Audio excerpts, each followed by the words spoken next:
The sound tore out of him before he even realized he was awake, but the scream didn't echo.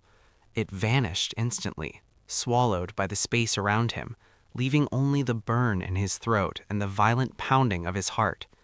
He wasn't in the corridor anymore. He lay on a hard floor that felt like stone polished by years of use. Cold seeped through his clothes, biting into his skin. Above him, a ceiling stretched far higher than it should have, disappearing into shadow. Thin beams of light leaked through cracks overhead, moving slowly, as if the structure itself was breathing. Rayan pushed himself up, dizzy. The room was circular, perfectly circular. No corners, no shadows to hide in, yet shadows were everywhere, clinging to the walls in thick layers, overlapping, shifting without any clear source. The walls were carved with symbols, thin, repeated marks that looked less like writing and more like tally lines. Thousands of them, tens of thousands. Someone had been counting.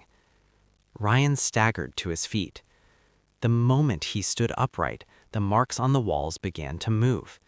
Not quickly, just enough for him to notice. They slid slightly out of alignment, rearranging themselves into new patterns. As they shifted, whispers filled the room, too many to separate, too soft to understand, all of them layered over one another like breath against glass. "Why am I here?" Rayan demanded. The room answered. The floor vibrated gently, and a voice emerged from everywhere at once. Deep, calm, stripped of emotion. "Because you stayed awake." Ryan's chest tightened. "I didn't choose this." A pause. Then, almost politely, "Choice is recognized after the fact." A seam appeared in the wall across from him. At first, it looked like a crack. Then it widened, stretching upward and downward until it became a door frame, empty, with no door inside it. Beyond the frame was darkness, thick and layered, moving slowly as if currents passed through it. Rayan didn't want to step closer. His feet moved anyway. Each step felt slightly delayed, as if the floor needed permission to let him go. When he reached the doorway, the darkness inside shifted, responding to his presence. From within, a figure emerged. It was human-shaped, almost. Its proportions were wrong, too tall, too narrow. Its limbs bent in places joints shouldn't exist. Its skin was smooth and pale, stretched tight as if it didn't quite fit what was underneath. It stopped a few feet from Rayan. "You've been walking through us," it said. Its mouth didn't move in sync with the words. "What are you?" Rayan demanded. The thing tilted its head. "We are the space between your decisions." The walls pulsed. The tally marks scraped against stone as they rearranged again. "You noticed the doors. You noticed the walls.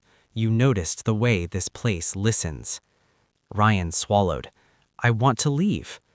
The figure's expression shifted, not into a smile, not into a frown, but into something that suggested recognition. "Then you must finish remembering." The room darkened. The beams of light above narrowed, focusing on Rayan like a spotlight.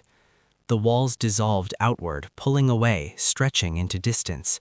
The circular chamber unraveled, transforming into a long, narrow hallway. Another hallway, but this one was different.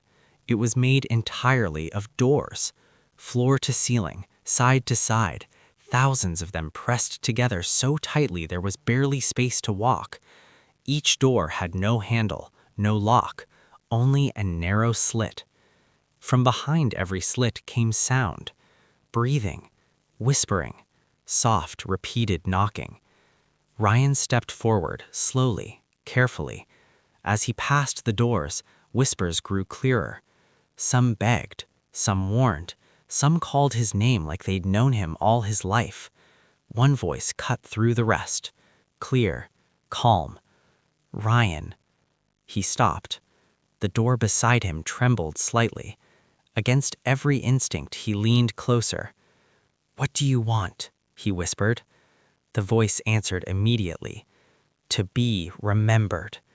The slit widened. An eye appeared. Human.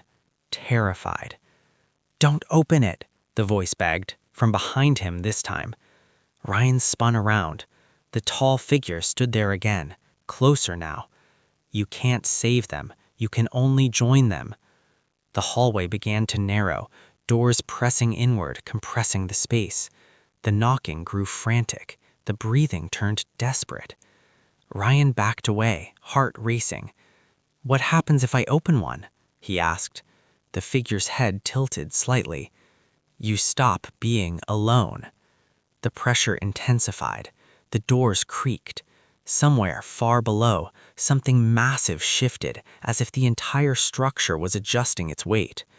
Rayan reached out. His fingers hovered inches from the nearest slit. The whispers fell silent. The building waited.